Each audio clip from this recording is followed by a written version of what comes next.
Story थी कि एक रेलवे स्टेशन के बाहर एक व्यक्ति कटोरा लेकर खड़ा है और उसको बजा रहा है। उस कटोरी को वो बजा रहे हैं, चिल्लर लोग डाल रहे हैं, उसको वो बजा रहे हैं कि किसी का ध्यान मेरी ओर जाए। लोगों का ध्यान आकर्षित करने के लिए वो उस कटोरे को हिला रहे हैं कि लोग मेरी ओर तो देखें कम से कम। और वो एक गीत गा रहे हैं कि जो मुझे देगा उसको भगवान देगा, जो मुझे 10 देगा उसको लाख मिलेगा। वो एक गीत गा रहे हैं। चलते चलते लोग आ रहे हैं, सिक्का डाल रहे हैं। अब चलते चलते एक व्यक्ति आया, आकर जरा वो ठहरा, उसने उस कटोरी की ओर देखा, आगे बढ़ने लगा, वापस पीछे आया और कहता है उस व्यक्ति से, गरीब व्यक्ति से, मैं तुम्हें 1000 दूंगा। अब गरीब व्यक्ति सोचने लगा, मैं तुम्हें 1000 दूंगा, ये कटोरा तुम मुझे दे देना। अभी इतना शब्द निकला, वो गरीब व्यक्ति विचार कर रहे हैं कि दूं या ना दूं। इतने में वो व्यक्ति बोला, ठीक है मैं तुम्हें 2000 दूंगा, ये कटोरा मुझे दे दो। और गरीब व्यक्ति को लगा रोज तो चिल्लर ही मिलता है, सुबह से लेकर शाम तक कितना होता है, 100 रुपया हो जाता होगा और कितना होगा। और व्यक्ति बोला 2000 इस कटोरे के। खुशी खुशी उस गरीब व्यक्ति ने वो कटोरा उस व्यक्ति को दे दिया। 2000 मिले जो रोज, और उसको डर लग रहा है कि वापिस आया तो 2000 ले जाएगा। फटाफट अपना सब बांधा, वहाँ से भाग गया। अब ये जो व्यक्ति जो कटोरा खरीद कर लेकर गया, वो रेलवे में चढ़ा, ट्रेन में बैठा, बार बार बैग को चेक कर रहे हैं, कटोरा सही है, सही से रखा है। और वो हाथ डालता है, वो वेट करता है, क्या आधा किलो का तो होगा। अब मैं पूछना चाहूंगी कि उसने एक मामूली सा कटोरा क्यों खरीदा? 2000 में वो मामूली कटोरा उसने क्यों खरीदा होगा? एक कटोरा नॉर्मली एक कटोरी में लेने जाओ तो इतनी महंगी नहीं आती, 200-300। और वो तो ऐसे गरीब व्यक्ति का कटोरा है, वो भी किसी का चुराया होगा या कहीं पर पड़ा हुआ मिला होगा। काफी इंटेलिजेंट हो। तो उस व्यक्ति ने बार बार हाथ लगाया, अरे आधा किलो तो होगा। उसकी दृष्टि देखिए, लोगों की दृष्टि किसमें थी, गरीब व्यक्ति की दृष्टि किसमें थी, लेकिन वो एक जोहारी था, वो एक सोनार था। और सोनार की दृष्टि में जिसने धातुओं का काम किया होता है, वो अपनी दृष्टि से विचलित नहीं हो सकता। उसने तुरंत पहचान लिया ये कोई साधारण कटोरा नहीं है। मेरा कहने का तात्पर्य ये है कि आपकी दृष्टि भी सोनार की जोहारी की तरह होनी चाहिए। जीवन में इस दृष्टि से आप बहुत कुछ देख रहे हो, बहुत रंगमंच आनंद ले रहे हो, क्योंकि आंखों को तो आनंद पसंद है। यहाँ कोई नाचते आनंद पसंद है, आंखें जो देखना चाहती है हटती नहीं है। क्या करें, इस आंखों को जो दिखाना चाहते हैं वो देखना भी नहीं चाह रही, वो आनंद वहाँ ले रही है जहाँ उसका निगाहें रुक रही है, जहाँ उसकी दृष्टि रुक रही है।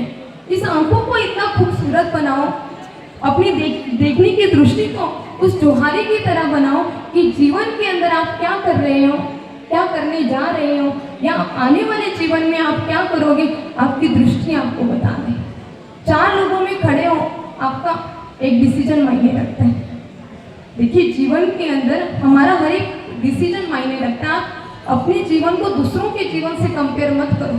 दूसरा पता नहीं कितनी ठोकरें खा कर आया होगा, और जिसने ठोकर खाई होती है उसी को वेदना पता होती है।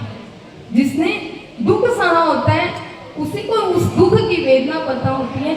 इसलिए अपने जीवन को दूसरों के जीवन से कंपेयर मत करो कि मेरा जीवन भी वैसा हो जाए। देखिए सूर्य भी अपनी गति पर ही उगता है और चंद्रमा भी अपने समय पर ही उगता है।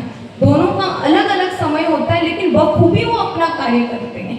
सूर्य तेज देने में कमी नहीं करता और चंद्रमा अपने कार्य में कहीं कमी नहीं करता। आप भी जीवन में वैसे ही बनो।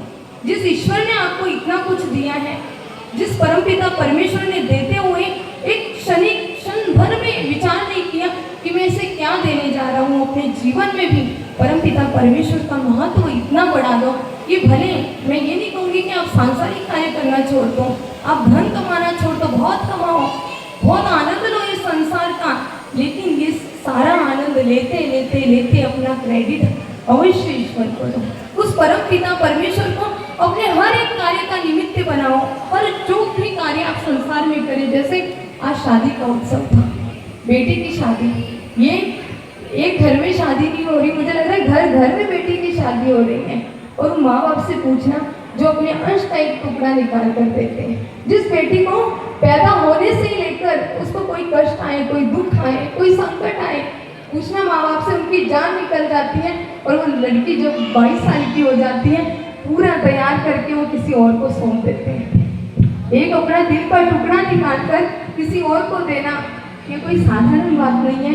कहते हैं जिस घर में बेटी जाती है वो घर कुटिया नहीं महल बन जाता है। और ऐसे जो मान्या जी सेठी हैं उनके नाम में भी देखिए कितनी शांतता है कि वो जिस भी घर में जाएंगी मैं अवश्य कहूँगी, क्योंकि वो यहाँ से सिर्फ आप लोगों की ब्लेसिंग्स लेकर नहीं जा रही, वो ईश्वर का आशीर्वाद लेकर जा रही है। वो संतों के सन्निधान में बैठकर संत वाणी का श्रवण करते हुए संतों के दर्शन से वो दूसरे घर में जा रही है। अवश्य मैं कहूँगी जिस भी घर में वो जा रहे हैं वो घर महल बनने वाला है। उस घर में एक लड़की नहीं जा रही, उस घर में वास्तविक ईश्वर का वो स्वरूप जाएगा जिसको परमेश्वर का आशीर्वाद होगा, जिसके ऊपर ईश्वर की कृपा होगी। और इसीलिए कहती हूँ कि जीवन के अंदर जब भी आप कोई भी कार्य करें उस कार्य में ईश्वर को सम्मिलित करें, उस कार्य के अंदर ईश्वर को इतना ऊपर रखें कि जब भी आपके ऊपर संकट आए, जब भी आपके ऊपर किसी भी तरह की दिक्कत आए तो बेटी को कहना ना पड़े, चाहे सास ससुर हो चाहे माँ बाप हो, वहाँ उसको उनको कहना ना पड़े कि उससे पहले ईश्वर को चिंता लग जाए कि अरे मेरे बच्चे को क्या हुआ, मेरे बेटे को क्या हुआ। जब सावला द्वार की वो बेटी किसी कारण से जब वो निकली, अब उसके ना माँ है ना बाप है, ना भाई है ना बहन है, वो घर तो छोड़ देती है। पति पूछता है कहाँ जाएगी, कह रही मैं परमेश्वरपुर जाऊँगी, मैं तो अपने मायके जा रही हूँ और इधर हमारे श्री प्रभु बाबा टहल रहे हैं, बड़े खुश हैं, आज मेरी बेटी आएगी, आज मेरा जवाई आएगा। अरे अरे तैयारी करो, भोजन की तैयारी करो। जब जवाई आता है तो बहुत भोजन की व्यवस्था करनी पड़ती है और करनी भी चाहिए। भगवान भी बहुत खुश है कि आज भोजन की व्यवस्था करो, मेरी बेटी आने वाली है। अलग ही भगवान की चाल है। आज तो भक्तजन कह रहे हैं आज तक जो बेटी नहीं आई, आज तक कोई जवाई नहीं आया, अभी श्री प्रभु बाबा के कौन सी बेटी और कौन सा जवाई आने वाला है। जब बेटी आई तो भगवान, जैसे बेटी घर में आती है तो पिता सबसे आगे दौड़ता है, क्योंकि माता भी दौड़ती है, लेकिन पिता और बेटी का एक अलग ही रिश्ता होता है। श्री प्रभु बाबा भी वैसे ही दौड़े जैसे पिता दौड़ते हैं और उस बेटी को गले से लगा लिया। उस समय भगवान की भी आंखों में आंसू थे कि आज मेरी बेटी आई है, आज मेरी बेटी आई है। श्री प्रभु बाबा इतने प्रसन्न हैं, कहते हैं आज हर एक पदार्थ बनाओ जो मेरी बेटी को अच्छा लगता है, उसके लिए वस्त्र लेकर आओ, उसको वस्त्र दो, जवाई को कपड़े दो। और श्री प्रभु बाबा 4-5 दिन वो बेटी घर रही और पूरे जवाई की उन्होंने पूरी खातिरदारी करी। कहने का तात्पर्य ये है, जिस बेटी का संसार के अंदर ना माता थी, ना पिता थी, ना बहन था, ना भाई था, वो बेटी जब निकली घर से बेघर होकर तो परमपिता परमेश्वर ने उसी समय क्या कहा कि मेरी बेटी आ रही है। भगवान ये नहीं कह रहे मेरा भक्त आ रहा है, भगवान कह रहे मेरी बेटी आ रही है। भगवान ने वैसे ही आवा भगत करी जैसे माँ बाप अपने जवाई की करते हैं, अपनी बेटी की करते हैं। तो इसीलिए परमपिता परमेश्वर को अपना सब कुछ मानकर संसारिक कार्य करो, लेकिन ईश्वर का आशीर्वाद लो, संतों का आशीर्वाद लो, और यही आशीर्वाद लेकर वो दूसरे घर में जाएंगे। परमपिता परमेश्वर से प्रार्थना करूंगी, क्योंकि मैं खुद भी इस योग्य नहीं हूँ, लेकिन परमेश्वर से प्रार्थना करूंगी, संतों से प्रार्थना रहेगी कि उनको भर भर के आशीर्वाद दे और जिस भी घर में वो जाए वो घर सच में ही महल बन जाए। ऐसे परमपिता परमेश्वर से प्रार्थना करते हुए सेठी परिवार को इस शुभ कार्य के निमित्त से बहुत बहुत बधाई। जय श्री कृष्ण।